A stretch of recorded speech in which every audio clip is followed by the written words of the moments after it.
Unang-una nagpapasalamat din ako sa iFern dahil natulungan din ako. Kung nakikita nyo, isa po akong stroke survivor. 3 years na po. Ito po pakuna.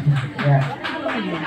So, before I was diabetic, tapos hypertensive, high blood. Pero one time, nakilala ko si iFern. Pinakilala sa akin ni Apsi Maymay.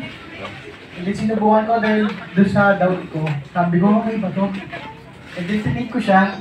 After 3 weeks, nagpa-test ako.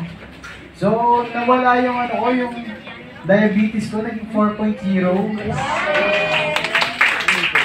Even yung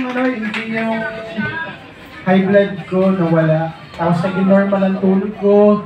Nawala yung depression because I was on depression before. Hindi ako nakakatulog. Saka yung bedridden talaga ako. So, ang ginawa ko nun talaga, nag-invest ako sa sarili ko. Yun lang. So, sabi nga nila, if you pray for the rain, just dig with the rain. So, yun lang po. Maraming salamat po.